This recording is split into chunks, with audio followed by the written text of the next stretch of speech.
जय श्री राम, सत श्री अकाल, आदाब, इस्लाम वालेकुम, नमस्कार प्यारे साथियों। आज हम बात करेंगे कि व्याख्याता बनने के लिए आपके पास कौन सी डिग्री होनी चाहिए, क्या योग्यता होनी चाहिए और कैसे किस पैटर्न से व्याख्याता का एग्ज़ाम होता है। जो अभी नए साथी हैं जो इस बार व्याख्याता की तैयारी करेंगे, जो बिल्कुल फ्रेशर हैं, जिन्होंने या तो अभी एमए की है या बीएड की है, उनको बार बार ये दिक्कत होती है। उनको सही से पता नहीं होता कि हमें कौन सी डिग्री आवश्यक है व्याख्याता के लिए, कब की आवश्यक है, कितने प्रतिशत होने चाहिए। तो आज हम इस विषय पर बात करेंगे दोस्तों। सबसे पहली शर्त तो व्याख्याता के लिए ये है दोस्तों कि आपके पास बीएड और पोस्ट ग्रेजुएट दोनों होनी चाहिए। यानी अगर आप आर्ट्स से हो तो एमए, एमएससी या एमकॉम, ये और बीएड होनी चाहिए आपके पास। सबसे पहली योग्यता तो ये है। इसके बाद दोस्तों प्रतिशत की कोई बाध्यता नहीं है। एमए में चाहे आपके 36% हो, चाहे 40 हो, चाहे 50% हो, प्रतिशत की कोई बाध्यता नहीं है दोस्तों। अभी तक तो बस आपके पास पासिंग मार्क्स होने चाहिए।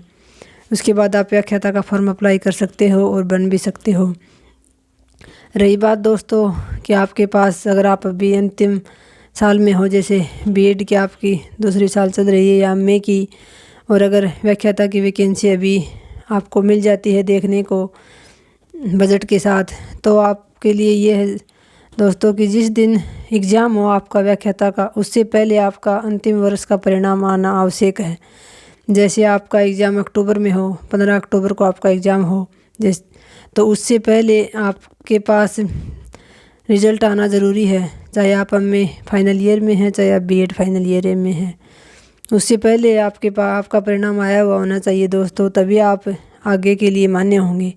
आप एग्ज़ाम तो दे देंगे लेकिन आपको अंतिम रूप से शामिल तभी किया जाएगा, नियुक्ति आपको तभी मिलेगी जब आपका परिणाम उससे पहले आ चुका हो, यानी एग्ज़ाम से पहले आ चुका हो। परिणाम की बात नहीं होती दोस्तों। जिस दिन व्याख्याता का एग्ज़ाम हो उससे पहले आपके अंतिम वर्ष का परिणाम आ जाना चाहिए। ये आपके पास योग्यता होनी चाहिए। और एक और समस्या आती है दोस्तों विद्यार्थियों को कि आप अगर, ये ज़रूरी नहीं है कि आपने उसी विषय से ग्रेजुएशन किया हो और उसी विषय से पोस्ट ग्रेजुएशन किया हो फिर आप व्याख्याता बन सकते हैं। व्याख्याता के लिए आपके पास सिर्फ उस विषय से पोस्ट ग्रेजुएशन होनी चाहिए। यानी एमए, एमएससी, एमकॉम, आपको जिस विषय से व्याख्याता बनोगे वो होनी चाहिए। जैसे बहुत सारे स्टूडेंट ऐसे होते हैं जो साइंस से होते हैं, बीएससी करते हैं, उसके बाद वो जैसे हिंदी हो, हिस्ट्री हो, पॉलिटिकल से एमए करके भी व्याख्याता बन जाते हैं। तो ऐसी कोई बाध्यता नहीं है कि आपके पास ग्रेजुएशन और पोस्ट ग्रेजुएशन दोनों में वो विषय हो। हाँ, आपकी पोस्ट ग्रेजुएशन उस विषय से होनी चाहिए, तभी आप व्याख्याता का फॉर्म अप्लाई कर पाओगे और व्याख्याता बन पाओगे।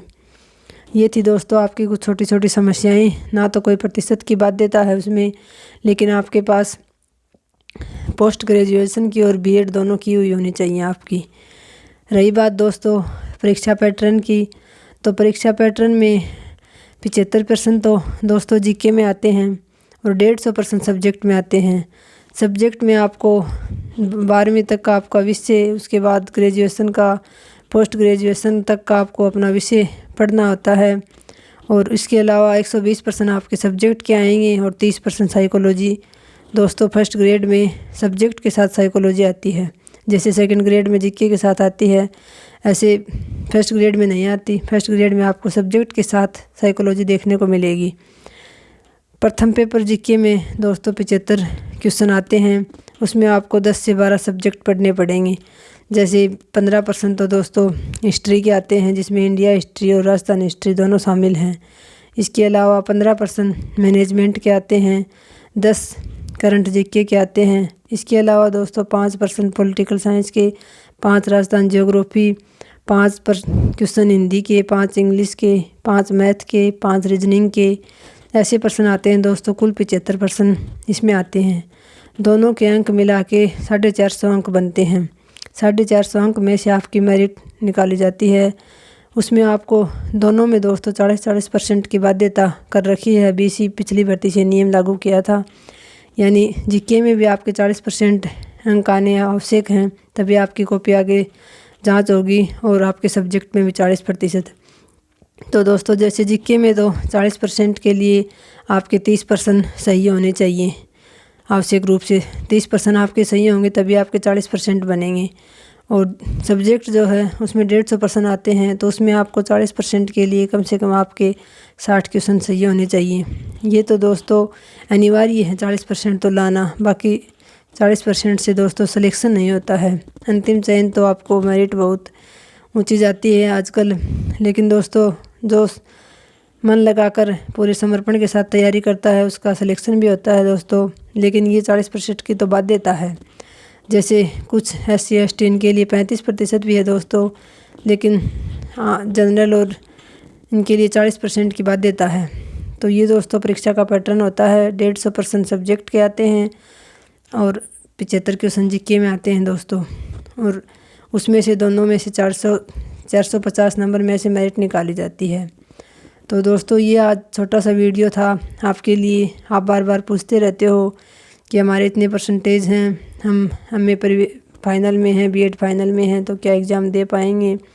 तो ये दोस्तों आपकी छोटी छोटी कुछ समस्याएं थी, छोटे छोटे आपके प्रश्न थे, इनका जवाब देने की कोशिश की है। और अगर कुछ समझ में ना आया हो तो आप कमेंट बॉक्स में पूछ सकते हो दोस्तों। आज की वीडियो में इतना ही। धन्यवाद दोस्तों। जय हिंद।